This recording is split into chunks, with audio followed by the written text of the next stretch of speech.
sitting on the floor, put me next to this empty bottle of scotch, and I was like, oh, there's Grandpa again. No, we'll get to that part of the story too. Okay. Hey Joey, I'm with your grandpa, my dad. Hi, Joey. We're just gonna talk a little bit. I just want you to get to know his story. I flew out to California on a whim just to come see him and James and my grandma, and I just thought it'd be kind of fun for you to get the story from him. Oh.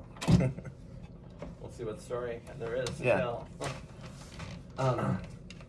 So you and Joey didn't really get to know each other. Oh, I knew her when she was this big. Yeah. I got a picture on my desk. Yeah. Who is Grandpa Robert like? Like she might not know much about you. Like, Oh, Grandpa Robert, this guy. Yeah. Well, I was born in January. 68 years old today. So I'm just, they call it middle-aged. So I intend to go to about 124, 125, and then we'll wrap it up, call it a life. But until then, I'm still actively cracking away, you know.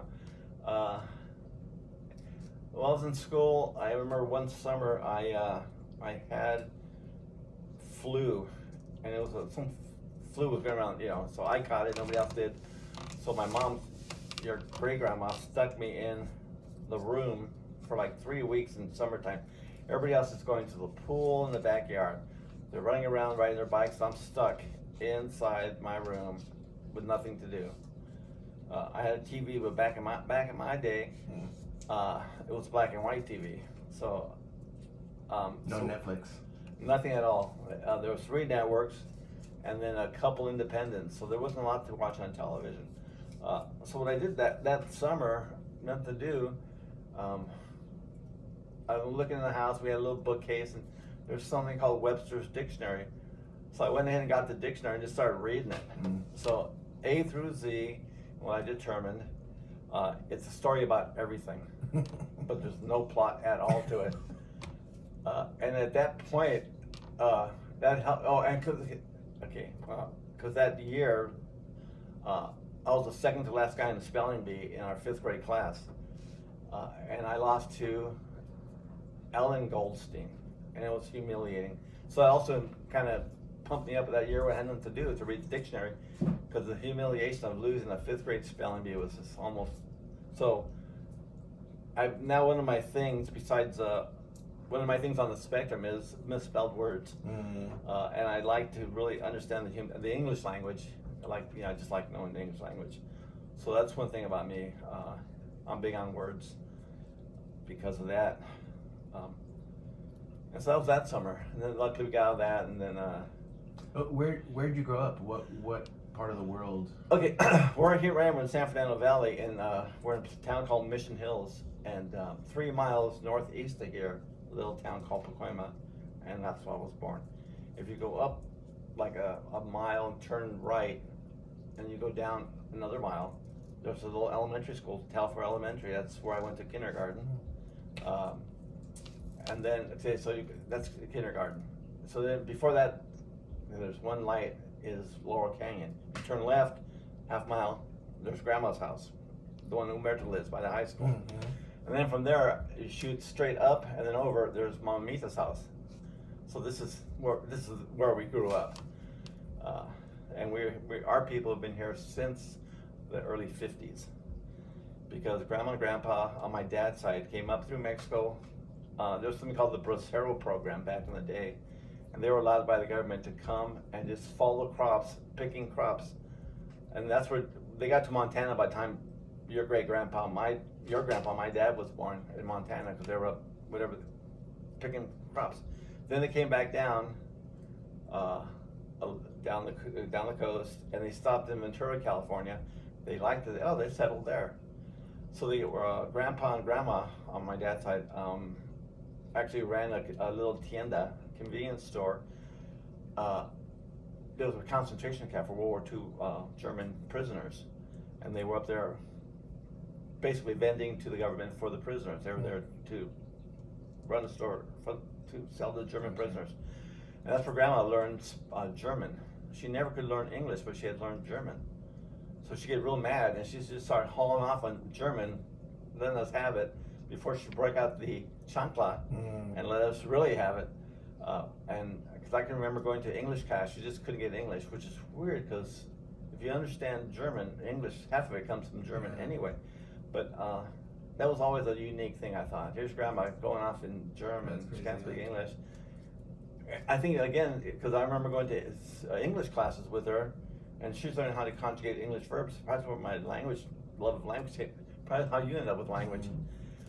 But I think the way you end up with language, because when you're a little guy, just this big again, your mom and I, we had work, and what we're going to do with him all day long, because she had that family leave, so that was winding down. We had this nice Hindu lady 2 doors down, and she took in children. And I go, oh, so we went and saw her, met her, introduced us, introduced you. Oh, sure, we'll take care of him. You were just starting to walk, I think. So I dropped you off in the morning, because I was first out. No, I know. She'd drop you off, and I'd pick you up half the time, other time. Because I was usually first out, because I ran the department, I had to get my guys going. And then wait till the last guy came in, so I had long days. And then she'd pick you up, and it was wonderful, because you're 2 doors down, good health care, you had a lot of little friends you're making buddies with, until the day you came back speaking to us in Hindi. And we looked at you and goes, this isn't going to work. So that's when I ended up saying, we got to take you to grandma's house. So that's when you ended up at grandma's house. And I think, I don't know if it's scientifically proven or not, but I believe that about the time your language was developing, we introduced you to Hindi.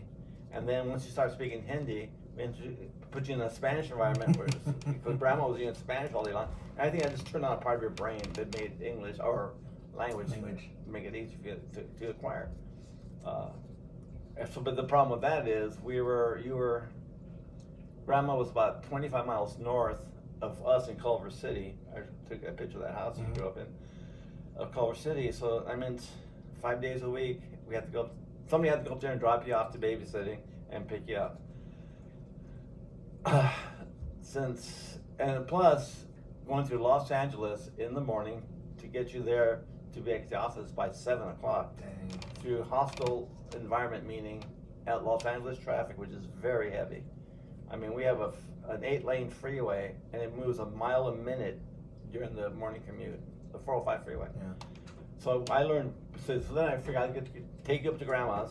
So I would just get on the surface streets, go over the hill, through Beverly Hills, down Studio City, to grandma's house in Van Nuys.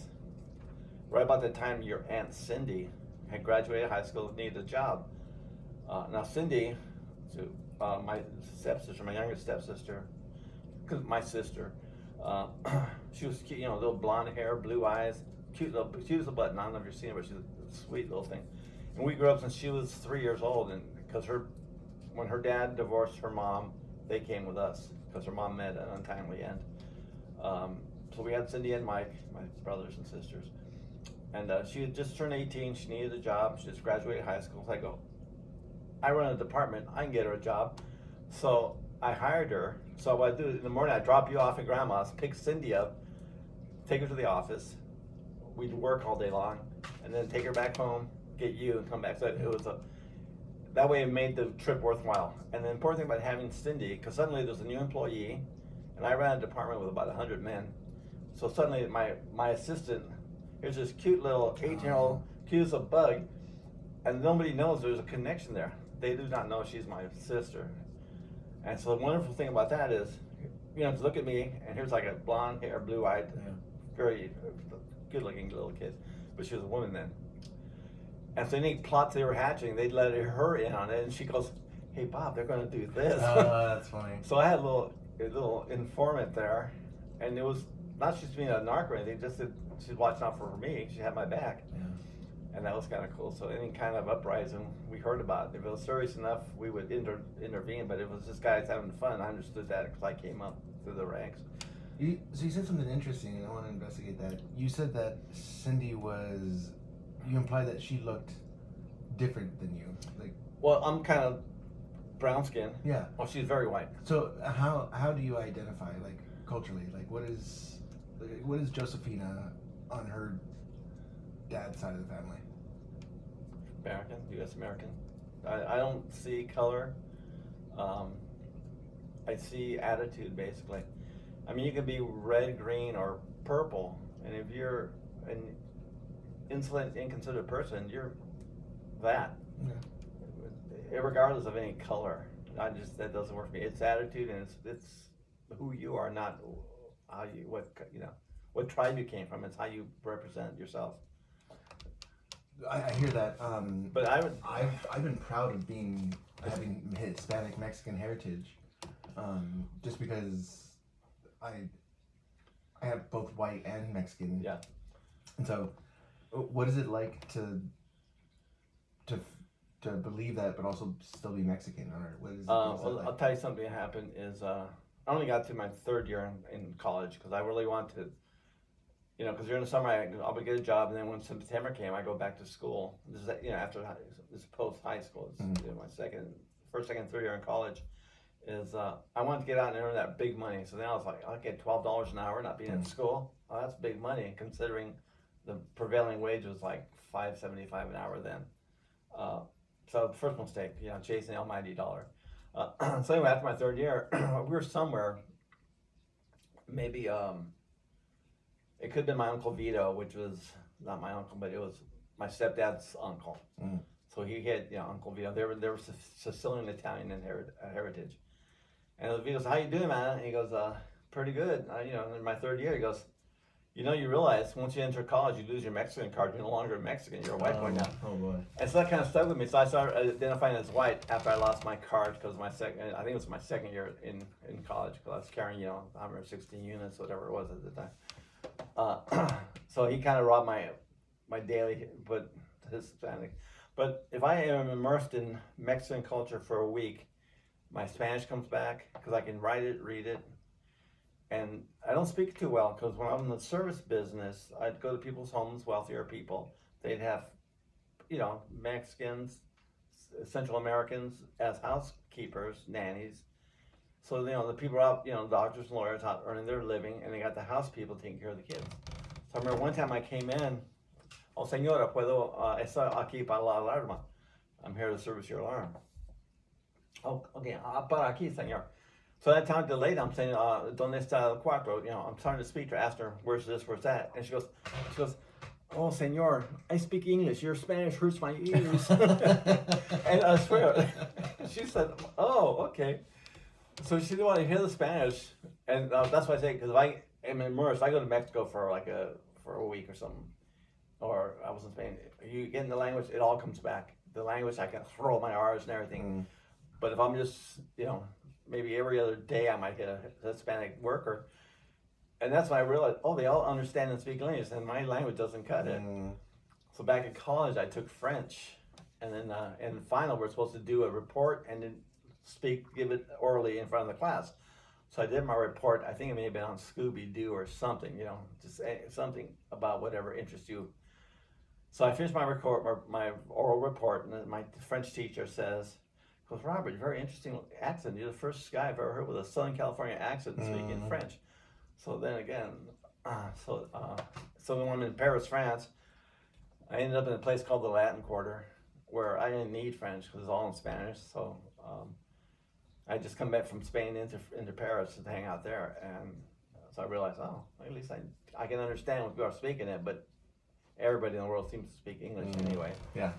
So if I'm immersed, and then again, see, my mom, she was first generation USA, born here, and so she wanted to embrace the full American spirit. So she kind of tried to get away from the whole Hispanic thing, and try to identify as white, and she kind of passed that down to us. But then on Dad's side, they kept the customs going, all the customs, So even when your family gets old and can't do anything anymore, you keep them at home until they go. So Grandma and Grandpa stayed at home, and Dad took care of them until they left. But then on Mom's side, they embraced the local white custom, and they put people in homes. That's why Mom's in a home right now, because that's how she kind of prepared us to treat her when the time came. Because they put Grandpa just straight out died because he had a very stressful job. He smoked a lot, and he died young, probably pre-60, probably 54, I think. And then grandma, she made it into her mid-90s. So that's why I think I'm going to be here another 60 years or so, because we have good genetics. Yeah, Grandpa. And grandpa went to 91, yeah. Worked to 71 years old. And that's why I want to retire when I'm 70 and one day, just to show dad. Yeah. I got to be dad in one day. So that's one of my goals is to work. I'm 70 in a day. What's one? We'll do more of these over time. But what's one thing that you want Josephina to know about you? That I'm a very serious man with a wicked sense of humor. You know, a lot of people look at doom and gloom. Oh no, it's raining. I'm like, all right, there'll be puddles out there today. Or I get to use my umbrella. Gosh, I'm glad I have one. So yeah, you always look for the silver lining, look for the gold, and just look for the good in life. It's easier to get through a good day than to get to a miserable day. So I always will tend towards a positive aspect to anything I do. I don't know where this came from. Maybe in my first year I had a psychology 101 professor or a teacher. He was all about having a PMA, the positive mental attitude. And I think that got stuck with me. So I'm an upbeat guy. You respect others, but I look for the light side of things. You say hello, you know, and look at your hair. It's got this. It's also the physical therapy, getting my knee done and worked on. And there's this guy stretching on his back, and he's on the ground just stretching. And he looks at me, I go, hey, you know, east is that way, because I thought he was bounding to Mecca. And the guy goes, oh, that's good, that's funny. And he went back to his stretch, and I went back to what I was doing, and that's just how I saw that situation. I look for the lighter side of things. But you got to be serious, and you got to take responsibility, and be responsible. I'm all about that, but you can be serious and responsible, and still enjoy the lighter side of life. And that's kind of my take on how I see things through my eyes. That's dope. Yeah. I just look for the positive in life, the positive. That's encouraging. Yeah, I mean, you can be doom and gloom. Oh, woe is me, or you can be, hey, oh no, the thing's flooding. Well, let's get to it. Let's get this water off the living room floor, or let's make it a game. Let's have fun with it. Just have fun with it. Yeah. I mean, there's no need to suffer. So that's how I would answer that question. That's who I am, Joe. This will be first of several